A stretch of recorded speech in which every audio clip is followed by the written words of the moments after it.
అందరికీ నమస్కారం. Welcome to మనం టీవీ. నేను మీ పవన్ పేస్వాడ. మనతో పాటు స్టూడియోలో అందుబాటులో ఉన్నారు టీడీపీ అధికార ప్రతినిధి సూర్యదేవరలత గారు. ఆమెతో మాట్లాడే ప్రయత్నం చేద్దాం. మేడం నమస్కారం. నమస్తే. ఎందుకు కూటమి ప్రభుత్వం అధికారంలోకి వచ్చిన తర్వాత కూడా అంటే మేల్స్ పైన ఎవరైతే మితిమీరి హద్దు దాటి కుటుంబాల్లో ఉన్నటువంటి మహిళల్ని కించపరుస్తూ మాట్లాడారో వాళ్ళని జైలు పాలు అయ్యారు, శిక్ష అనుభవించారు, బయటకు వచ్చారు, కొంతమంది ఇంకా జైల్లోనే ఉన్నారు. కానీ ఒక మహిళగా చూసి శ్రీరెడ్డి మీద కొంత సానుకూలంగా వ్యవహరించారా, లేదంటే ముందుగానే తను క్షమాపణ చెప్తూ వీడియో రిలీజ్ చేసింది కాబట్టి కొంత దాన్ని విచారణకు పిలవడం కోసం ఆలస్యం జరిగిందా? అసలు ఏం జరిగింది? శ్రీరెడ్డి విచారణకు పిలవడానికి ఇంత ఆలస్యం ఎందుకు జరిగింది? ఎందుకంటే అటు ముఖ్య నేతల అభిమానులు, సానుభూతి పరులందరూ కొంత అసంతృప్తిలో అసహనం వ్యక్తం చేశారు. ఇంకా ఇలాంటి వ్యక్తిని ఎందుకు శిక్షించట్లేదని చెప్పేసి అసహనం వ్యక్తం చేశారు.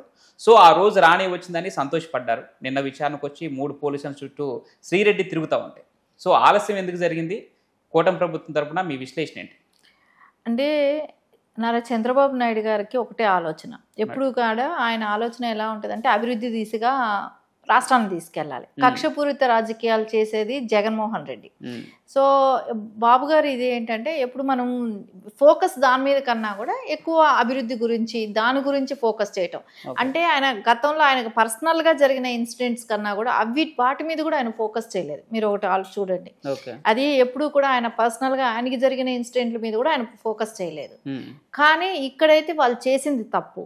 ఎవరైతే గత 5 ఏళ్ళు కూడా జగన్మోహన్ రెడ్డి అధికారంలో ఉన్నన్ని రోజులు ఈ శ్రీరెడ్డి లాంటి వాళ్ళని కానివ్వండి, పోసాని కానివ్వండి, బోరుగడ్డ అనిల్ కానివ్వండి, వల్లభనేని వంశీ కానివ్వండి, నాని కానివ్వండి, కొడాల నాని కానివ్వండి, అంబటి రాంబాబు కానివ్వండి, నెల్లూరు జిల్లాలో ఒక అనిల్ అనే మినిస్టర్గా చేశారు ఆయన కానివ్వండి, ఇట్లా ఎవరు తెరిచినా బూతులే అండి, ఎవరు మాట్లాడినా బూతులే. ఇంకా రోజా, ఇప్పుడు కొత్తగా శ్యామల స్టార్ట్ అయింది. అంటే అందరికీ నోరు తెస్తే మాటలు వచ్చి ఒక హద్దును దాటుతున్నారు. ఈ శ్రీరెడ్డి విషయానికి వస్తే ఆవిడ అంటే ఆ నోట్లో ఒక మహిళగా రాకూడనన్ని బూతులు మాట్లాడింది. సో ఎవరు కూడా ఆవిడ గురించి మాట్లాడాలంటే కూడా అసహించుకునేటట్టు అయింది. సో ఆవిడని గురించి మాట్లాడి దిగజారిపోతామేమో అన్న దీనికి ఎవరు కూడా దాని గురించి మాట్లాడటానికి కూడా ఇష్టపడలేదు. సో ఇప్పుడు ఎవరో ఒక పిచ్చిది అనుకుందాం అనుకోండి, ఓ పిచ్చోళ్ళ జోలికి ఎవరైనా వెళ్తారా? ఒక మెంటల్గా తను ఒక పిచ్చిదాని లాగానే తయారైంది. సో అట్లాంటి వాళ్ళ జోలికి ఎందుకు అనే రకంగా అట్లా అంటే అందరూ అసహించుకునేటట్టు అయిపోయింది ఆవిడ ఆలోచన విధానం. ఒక టైంలో ఏదో ఆవిడ మహిళగా ఉంది, ఆవిడ ఛాన్స్ రాలేదని ఇండస్ట్రీలో ఏదో పోరాడుతుంది, అంతవరకు ఎవరో అప్పట్లో కొంచెం సింపతి చూపెట్టుంటారో దాన్ని మొత్తం తుడిచేసేసుకునేటట్టు ఆవిడ బిహేవియర్, ఆవిడ మాట్లాడిన పద్ధతి, ఆవిడ విధానం, దానిలో అందరూ కూడా అసహించుకునేటట్టు తయారైంది. సరే, అది జగనన్న మీద ఉన్న విపరీతమైన అంటే పెయిడే. ఆవిడేమి ఈ రోజున తెలుగుదేశం పార్టీకి సారీ చెప్పి నన్ను క్షమించండి అన్న, లోకేష్ అన్న అని చెప్పి పెట్టిన అదన్నీ నారా చంద్రబాబు నాయుడు గారి దగ్గర క్షమాపణ అడిగిన, అంటే తను పెట్టిన పోస్టుల గురించి. ఇంకోటి పవన్ కళ్యాణ్ గారు కూడా అలాగే క్షమాపణ అడిగింది, చిరంజీవి గారిని, అందరినీ ఇప్పుడు క్షమాపణ. అయితే ఇక్కడ విచిత్రం ఏంటంటే మేడం, ఇక్కడ పోసాని గారు చెప్పినట్టు ఆమె నన్ను ఎవరో మాట్లాడిస్తే, ఎవరో స్క్రిప్ట్ ఇస్తే నేను మాట్లాడలేదు, ఇది నాకు జగన్మోహన్ రెడ్డి మీద ఉన్నటువంటి అభిమానం వల్లే ఈ వ్యాఖ్యలు చేశాను ఆ నేతల మీద అని చెప్పేసి స్వయంగా శ్రీరెడ్డి చెప్తుంది విచారణలో. మరి దాన్ని ఎలా చూడాలి? ఇప్పుడు అది ఇన్వెస్టిగేషన్కి వెళ్ళి అరెస్ట్ అయిన తర్వాత ఆ విషయాలు కూడా బయట వస్తాయి. ఓకే.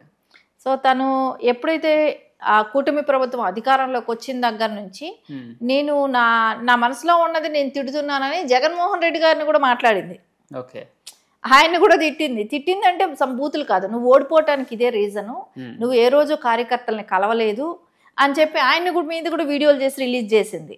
తెలుగుదేశం వాళ్ళు ఎందుకు గెలుస్తున్నారు, తెలుగుదేశంలో ఉన్న ప్లస్లన్నీ చెప్పుకుంటూ వచ్చింది, ప్లస్లన్నీ చెప్పుకుంటూ వచ్చి క్షమాపణలు అడుగుతూ వచ్చి తెలుగుదేశం క్యాడర్ ఎంత స్ట్రాంగ్ అంటే ఒక తెలుగుదేశాన్ని ఒక హైప్ తీసుకొచ్చేటట్టు మాట్లాడి, వైసీపీని కొంచెం తగ్గించేటట్టు మాట్లాడి, దానిలో జగన్మోహన్ రెడ్డి ఫెయిల్యూర్స్ అన్ని ఎత్తి చూపిస్తా ఇలాంటి వీడియోలు కూడా చేసింది ఎప్పుడైతే కూటమి ప్రభుత్వం అధికారంలోకి వచ్చిన వెంటనే. అంటే ఆవిడ ఆలోచన ఏంటి, ఇప్పుడు ఈ సైడ్ టర్న్ తీసుకుంటే నన్ను వదిలేస్తారా, సేఫ్ సైడ్కి వద్దామని అనుకుంది. ఎవరైనా కూడా అండి కక్ష అనేది ఎందుకు ఉంటుంది చెప్పండి, ఏదో ఒకటి ఆశించితేనే కదా. ఇప్పుడు ఇక్కడ ఎవరి మీద పర్సనల్ ఆవిడికి ఒకవేళ కూటమి ప్రభుత్వం, ఇప్పుడు ఈ కూటమి ప్రభుత్వం అప్పుడు అపోజిషన్ లో తెలుగుదేశం ఉంది కదా, సో వాళ్ళ మీద కసి ఎందుకు, కక్ష ఎందుకు, పర్సనల్ గా అటాక్ చేసేంత ఇది ఆవిడలో ఏముంది? ఏమైనా సంబంధం ఉందా? ఆవిడకి పార్టీతో సంబంధం ఉందా? మా నాయకులతో సంబంధం ఉందా? మా అధ్యక్షుల వారితో సంబంధం ఉందా? ఎవరితో సంబంధం ఉంది? ఇక్కడ సంబంధం లేకపోయినా మాట్లాడింది అని అంటే వీళ్ళు ఇచ్చిన పేమెంటే. ఓకే, ఇక్కడ టీడీపీ సానుభూతి పరులు కూడా లేదంటే పవన్ కళ్యాణ్ సానుభూతి పరులు కూడా ఈరోజు వీళ్ళపైనే ఆగ్రహం వ్యక్తం చేయడానికి కారణం శ్రీరెడ్డిని శిక్షించకపోవడం కాదు. ఇక్కడ చేబ్రోల్ కిరణ్ అనే ఒక ఐటీడీపీ కార్యకర్త నోరు జారి తన తప్పు తెలుసుకొని క్షమాపణ చెప్పినా కూడా నోరు జారి ఒక మాట మాజీ ముఖ్యమంత్రి భార్యని ఒక మహిళగా పట్టుకొని అసభ్యకరమైన పదజాలం ఉపయోగించినందుకు పార్టీ నుంచి సస్పెండ్ చేసి వెంటనే జైలు శిక్ష వేయడానికి ఆదేశాలు ఇచ్చింది. కానీ మన సొంత క్యాడర్కి సంబంధించినటువంటి మన ఫ్యామిలీ మన మహిళల్ని తిట్టినా కూడా శ్రీరెడ్డిని ఎందుకు ఇంకా వదిలేస్తున్నారని ఒక ఆగ్రహం వీళ్ళలో కట్టలు తెంచుకుంటుంది. సో దానికి కారణాలు ఏమంటారా?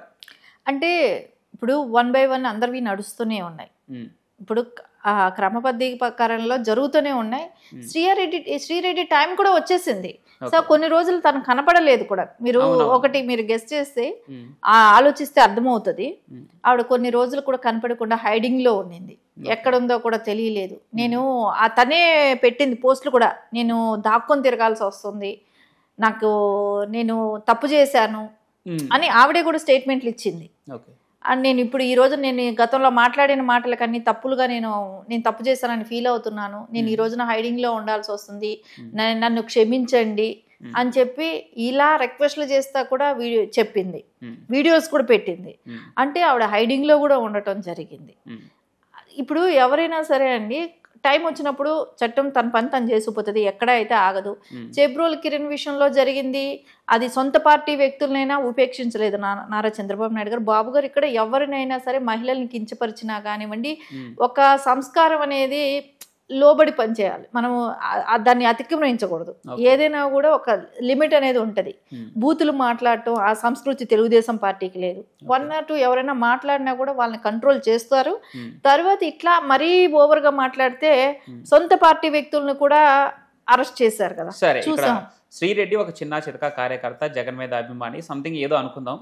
ఆమె దిగజారి మాట్లాడింది, దానికి శిక్ష అనుభవించింది. ఓకే, ఒక ప్రజాప్రతినిధిగా మాజీ మంత్రిగా ఆర్కే రోజా గారి పరిస్థితి ఏంటి? మరి ఆవిడ నోరుకి అదుపు లేకుండా ఇప్పటికీ విమర్శిస్తున్నారు. ఇప్పటికీ కూటమి నేతల్ని ఆడంగుల వెదవులు అనుకుంటూ మాట్లాడిన మాటలు మీరు కూడా చూసే ఉంటారు. మరి ఆవిడ గురించి ఏం చెప్తారు?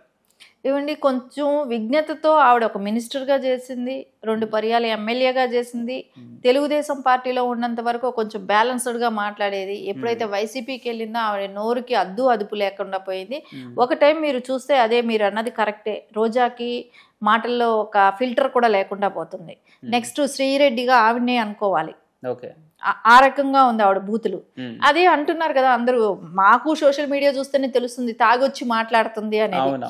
మొన్న తిరుపతిలో జరిగిన దానికి తాగొచ్చి ప్రతి చోట ప్రతి అడుగున ఆవిడ మాట్లాడే మాటల్లో ఒక్కటి కూడా ఆవిడ ఒక పొలిటీషియన్ గా ఉన్నాము, 2 పర్యాలు ఎమ్మెల్యేగా చేశాను, నేను మినిస్టర్ గా చేశాను, ఆవిడ రాజకీయ అనుభవం 20 years ఉంది, ఇంత ఉన్నా కూడా సుదీర్ఘమైన రాజకీయ అనుభవం ఉన్న వ్యక్తి కూడా ఒక పబ్లిక్ లో ఉన్నప్పుడు ఆవిడ మాట్లాడిన మాటలు, ఆవిడ బిహేవియర్ కూడా చూస్తే ఎంత నీచంగా ఉందండి.